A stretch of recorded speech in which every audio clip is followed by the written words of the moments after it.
నమస్తే, welcome to Suman TV. నేను మీ యామ్ని. మనకి ఆగస్టు 1 నుంచి 15వ తారీఖు వరకు అసలు 12 రాశుల వారికి మంచి చెడు ఏ విధంగా ఉంటుంది, ఈ విషయాలు మనకి తెలియచేయడానికి ప్రస్తుతం మనతో ఉన్నారు ప్రముఖ జ్యోతిష పండితులు బ్రహ్మశ్రీ నందిబట్ల శ్రీహరి శర్మ గారు ఉన్నారు. గురుగారితో మాట్లాడి ఆ విషయాల గురించి అడిగి తెలుసుకుందాం. నమస్కారం గురుగారు. వాగర్థావివ సంపృక్తౌ వాగర్థ ప్రతిపత్తయే జగతః పితరౌ వందే పార్వతీ పరమేశ్వరౌ.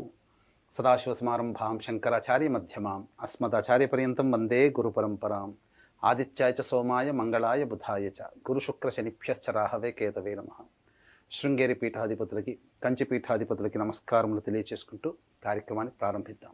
గురుగారు, ఇప్పుడు ఆగస్టు 1 నుంచి 15వ తారీఖు వరకు అండి అసలు కన్యా రాశి వారికి ఏ విధంగా ఉంటుంది? ఆగస్టు 1వ తారీఖు నుంచి 15వ తారీఖు వరకు కన్యా రాశి వారికి ఏ విధంగా ఉండబోతుందో తెలుసుకునే ముందు గ్రహ సంచారం తెలుసుకుందాం. రాశిలోనే కేతు యొక్క సంచారం, సప్తమ స్థానంలో రాహువు, షష్టమందు శని వక్రీకరించి ఉండడం, అలాగే కుజ గురుల యొక్క సంచారం నవమ స్థానమందు, ఏకాదశమందు రవి సంచారము, ద్వాదశమందు శుక్రబుధ సంచారం. వెరసి దైవానుగ్రహం, గ్రహ సంచారము అనుకూలంగా ఉన్నటువంటి కారణం చేత గత మాసము కంటే చాలా అద్భుతంగా ఈ యొక్క కన్యా రాశి వారికి స్థితిగతులు ఉంటున్నాయి. కాబట్టి అంది వచ్చినటువంటి అవకాశాలని ఏమాత్రం కూడా మిస్ చేసుకోకండి. అవకాశాలని మీరు అనుమానంతో గనక చూసినట్లయితే మంచి అవకాశాలని మీరు కోల్పోతారు. కాబట్టి గ్రహ సంచారం అధికంగా ఉంది, శుభ ప్రభావం అధికంగా ఉంది, అలాగే దైవానుగ్రహాన్ని సూచించే గ్రహాల యొక్క అనుగ్రహం కూడా మీపై ఉండడం, ఈ కారణం చేత కన్యా రాశి వారికి మంచి శుభ ఫలితాలు పొందుతారని చెప్పవచ్చు. ముఖ్యంగా వివాహాది శుభకార్యాలకు సంబంధించినటువంటి ప్రయత్నాల్లో మీకు చాలా మటుకు మేలు జరుగుతుందని చెప్పవచ్చు. ముఖ్యంగా ఉద్యోగార్థులకి మంచి నూతన ఉద్యోగ అవకాశాలు కానీ, బదిలీలకు సంబంధించే ప్రయత్నాలు 16వ తారీఖు తర్వాత బదిలీలకు సంబంధించే ప్రయత్నాలు మీకు గోచరమవుతాయి.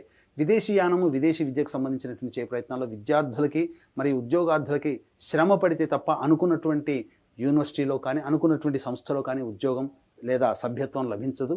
కాబట్టి జాగ్రత్తలు పాటించండి. ఆత్మవిశ్వాసంతో, మొక్కవని ధైర్యంతో ముందడుగు వేసినట్లయితే ఈ కన్యా రాశి వారికి ఈ యొక్క మాసంలో 1వ తారీఖు నుంచి 15వ తారీఖు వరకు అన్ని రకాలుగా శుభ ఫలితాలు పొందుతారని చెప్పవచ్చు. ముఖ్యంగా వ్యాపార రంగంలో ఉన్నటువంటి వారికి అధిక ధనాదాయం గోచరమవుతుంది. ఎఫ్ఎంసీజీ రంగంలో ఉన్నవారు, రియల్ ఎస్టేట్ రంగంలో ఉన్నవారు, కులవృత్తి, చేతి వృత్తి, వ్యాపార రంగంలో ఉన్నటువంటి వారికి మంచి శుభ ఫలితాలు పొందుతారని చెప్పవచ్చు. వ్యాపార విస్తరణకు సంబంధించినటువంటి అవకాశాలు మెరుగవుతాయి. నూతన భాగస్వాముల యొక్క కలయిక కావచ్చు, లేకపోతే ఇదివరకు మీకు ఎవరైనా కానీ విడిపోయినటువంటి వాళ్ళు మళ్ళీ కలిసే అవకాశం దాంపత్యంలో కావచ్చు, వ్యాపారంలో కావచ్చు. మంచి శుభ పరిణామం మాత్రం ఈ యొక్క కన్యా రాశి వారికి 1వ తారీఖు నుంచి 15వ తారీఖు వరకు గోచరం అవుతుంది. అయితే ప్రధానంగా గమనించుకున్నట్లయితే ఏతావాత ఏ వ్యక్తికైనప్పటికీ కూడాను ప్రధానంగా 75% సమస్యలు ధనంతోనే వస్తాయి, 75% సమస్యలు ధనంతోనే తీరుతాయి. కాబట్టి ధన ప్రవాహం ఏ విధంగా ఉంటుంది, ఖర్చులు ఎప్పుడు ఉంటాయి, ఆందోళనకరమైనటువంటి జీవితం ఎప్పుడు ఉంటుందనే విషయం గురించి క్లుప్తంగా తెలియచేసుకుందాము. ముఖ్యంగా 1, 2 తారీఖుల్లో మీకు ప్రశంసల వర్షం కురుస్తుంది. అంటే మీరు చేస్తున్న వృత్తి ఉద్యోగంలో రాణింపు కానీ, అధికారుల యొక్క అనుగ్రహం కానీ, అండదండలతో మీరు మెరుగైనటువంటి స్థితిలో, ఉద్యోగ స్థితిలో ఉంటారు. 3, 4 తారీఖులో కనుక గమనించుకున్నట్లయితే అన్ని రంగాలలో ఉన్నటువంటి వారికి ధన ప్రవాహము అధికంగా ఉంటుంది. ప్రధానంగా రాణి బాకీలు వసూలు అవ్వడము లేదా విశేష ధన రాబడి ఈ 3, 4 తారీఖులో గోచరమవుతుంది. 5, 6, 7 తారీఖులో కనుక చూసుకున్నట్లయితే ప్రధానంగా వ్యాపారపరమైనటువంటి నిర్ణయాలు కావచ్చు, అలాగే వివాహ సంబంధమైన విషయాలు కావచ్చు, కొంత కలత చెందే అవకాశాలు గోచరమవుతున్నాయి. ముఖ్యంగా ఈ యొక్క 5, 6, 7 తారీఖుల్లో మానసికమైనటువంటి ప్రశాంతత లోపించడం, అధిక ధన వ్యయం అవ్వడము, కుటుంబ సభ్యుల వలన అధిక ధన వ్యయం అవ్వడం గోచరమవుతుంది. కాబట్టి జాగ్రత్తలు పాటించండి. ఇంతకుముందే ప్లాన్ చేసుకున్నట్టుగా 5, 6, 7 తారీఖులో కనుక ఖర్చులు కనుక పెట్టుకుంటే చాలా మటుకు ఖర్చులను తగ్గించుకోవడమో, ఆ ఖర్చులను వాయిదా వేసుకోవడమో చేసుకోండి. ఎందుకు అంటే ఈ 5, 6, 7 తారీఖుల్లో ఆకస్మిక ధన వ్యయము కనబడుతుంది.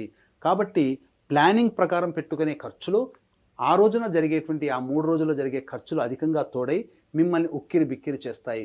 కాబట్టి మానసిక ప్రశాంతత లోపిస్తుంది. కాబట్టి చాలా మటుకు ఖర్చుల్ని మీరు ప్రాక్టికల్గా తగ్గించుకుంటే ప్రశాంతత మీరు పొందుతారు. ఇక 8, 9, 10 తారీఖుల్లో ప్రధానంగా మీ జీవితంలో ఒక గొప్ప మైలురాయిగా నిలిచిపోతుందని చెప్పవచ్చు.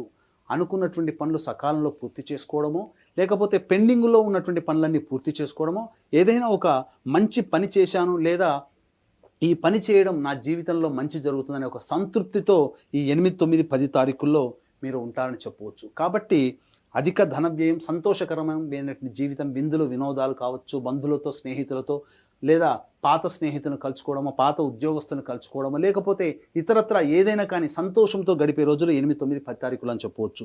ఇక 11, 12 తారీఖుల్లో కనుక చూసుకున్నట్లయితే ప్రధానంగా కుటుంబ సభ్యులతో కొంత వాగ్వివాదాలు చోటు చేసుకుంటాయి. కాబట్టి అప్రమత్తతో వ్యవహరించండి. ఖర్చులు కూడా అధికంగా ఉండే అవకాశము, కంటికి సంబంధించిన సమస్యలతో ఇబ్బంది పడడం, మీ యొక్క వాక్కును ఎంత అదుపులో ఉంచుకుంటే ఈ 11, 12 తారీఖుల్లో మీరు అంత సమస్యల నుంచి మీరు బయటపడతారని చెప్పవచ్చు. కాబట్టి జాగ్రత్తలు పాటించండి. ఇక 13, 14, 15 తారీఖుల్లో అయితే మీ హితులు, సన్నిహితులు, స్నేహితుల యొక్క ప్రభావం వలన చాలా మటుకు సమస్యల నుంచి మీరు బయటపడతారు. అలాగే అంది వచ్చినటువంటి అవకాశాలను మీరు అందిపుచ్చుకోవడం ద్వారా మీకు మెరుగైనటువంటి జీవితం మీకు గోచరం అవుతుంది. రాని బాకీలు వసూలు అవుతాయి. ఇక ఈ వ్యక్తుల నుంచి మనకు డబ్బు రాదు అనుకున్నటువంటి సందర్భంలో మీకు ఆ వ్యక్తుల నుంచి సమాచారం వచ్చి కొంత డబ్బు మీకు చేరుతుంది. ఏ విధంగా చూసినప్పటికీ ఈ 13, 14, 15 తారీఖుల్లో మీకు ఆనందదాయకమైనటువంటి పరిస్థితులు గోచరమవుతాయి. అధిక ధన రాబడి గోచరమవుతుంది. కాబట్టి ఏతావాత గ్రహ సంచార ప్రభావము, దైవానుగ్రహం సంపూర్ణంగా ఉన్నటువంటి కారణం చేత అన్ని రంగాలలో ఉన్నటువంటి వారికి మనోవాంఛము తీరుతుంది. ముఖ్యంగా 5, 6, 7, 11, 12 తారీఖుల్లో ప్రశాంతమైనటువంటి జీవితాన్ని పొందడము, లేదా తీసుకునేటువంటి నిర్ణయాలకి 1కి 2 సార్లు ఆలోచించే పెద్దల యొక్క సహాయ సహకారాలతో ముందడుగు వేస్తే చాలా మటుకి 1 నుంచి 15వ తారీఖు వరకు ఈ యొక్క కన్యా రాశిలో జన్మించినటువంటి వారికి సంపూర్ణమైనటువంటి ఆనందదాయకమైన జీవితంగా చెప్పవచ్చు. అయితే ఏ వ్యక్తికైనప్పటికీ కూడాను దైవానుగ్రహం తప్పనిసరి. ఇట్టి దైవానుగ్రహం ఉంటేనే అన్ని రంగాలలో మనం ముందడుగు వేస్తాం. కాబట్టి ఇట్టి దైవానుగ్రహం అందరికీ అందించాలనేటువంటి సదుద్దేశంతో ఆదివారం, అమావాస్య, పుష్యార్క యోగము కలిగినటువంటి అలభ్య పుణ్యతిథి ఆగస్టు 4వ తారీఖు రోజున సిద్ధక్షేత్రమైనటువంటి శ్రీశైల క్షేత్రంలో గత జన్మ కర్మదోష నివారణకి, ఇప్పుడు మన సమస్యలు ఎదుర్కొంటున్నామంటే గత జన్మ కర్మదోషమే. మనం సమస్యలు ఎదుర్కొంటున్నామంటే శాపాలు తెలిసో తెలియకో ఇతరులను ఇబ్బంది పెట్టడమే. కాబట్టి శాప నివృత్తి హోమాలతో పాటు కర్మదోష నివారణ హోమాలతో పాటుగా విద్య, వివాహ, ఉద్యోగ, దాంపత్య, సంతాన, అనారోగ్య సమస్యల నివారణకి 18 రకాల హోమాదులతో పాటు వృషభ, మిథున, కర్కాటక, సింహతుల, వృశ్చిక, మకర, కుంభమీన రాశుల్లో జన్మించిన వారికి శనిదోష నివారణ హోమాలు పర్ హెడ్ కేవలం 1500 రూపాయలకి మీ యొక్క గోతనామాలతో చేయించడం జరుగుతుంది. అలాగే ప్రతి నెల ఒక్కొక్క పుణ్యక్షేత్రంలో మీ కుటుంబ సభ్యుల గోతనామాలతో కూడా నమోదు చేసుకునే అవకాశం ఉంది. కాబట్టి అవకాశం ఉన్న వాళ్ళు కార్యక్రమ తదనంతరం కాంటాక్ట్ చేసి పూర్తి వివరాలు తెలుసుకోవచ్చు. గురుగారు, ఇప్పుడు కన్యా రాశి వారికి అంటే ఇంకా మెరుగైన ఫలితం రావాలంటే అసలు ఎలాంటి పరిహారం చేయాలండి? ఈ యొక్క కన్యా రాశిలో జన్మించినటువంటి వారు ప్రతిరోజు గరికతో గణపతికి అష్టోత్తర పూజ చేసి చిన్న బెల్లం ముక్క నైవేద్యంగా పెట్టండి. అలాగే కాలభైరవాష్టక పారాయణం రోజుకి 3 సార్లు పఠించినట్లయితే సాధారణంగా వచ్చే సమస్యల నుంచి మీరు బయటపడవచ్చు. ఇంకా సమస్యలు మీకు అధికంగా ఉధృతమవుతున్నాయి, బాధిస్తున్నాయంటే మీ యొక్క జాతకంలో గ్రహ దశల యొక్క ప్రభావం. కాబట్టి దగ్గరలోని మంచి ఉపాసనా పరులైనటువంటి జ్యోతిష పండితులను సంప్రదించి వారి సలహాలు, సూచనలు కనుక పాటించినట్లయితే భవిష్యత్తులో వచ్చే సమస్యల నుంచి కూడా మీరు బయటపడతారని చెప్పడంలో ఏమాత్రం సందేహం లేదు. గురుగారు, ఇప్పుడు ఆగస్టు 1 నుంచి 15వ తారీఖు వరకు అండి అసలు కన్యా రాశి వారికి ఏ విధంగా ఉంటుంది, ఎలాంటి పరిహారం చేసుకోవాలి, ఈ విషయాలు మాకు తెలియజేసినందుకు ధన్యవాదాలండి. సర్వం శ్రీ ఉమామహేశ్వర పరబ్రహ్మార్పణమస్తు.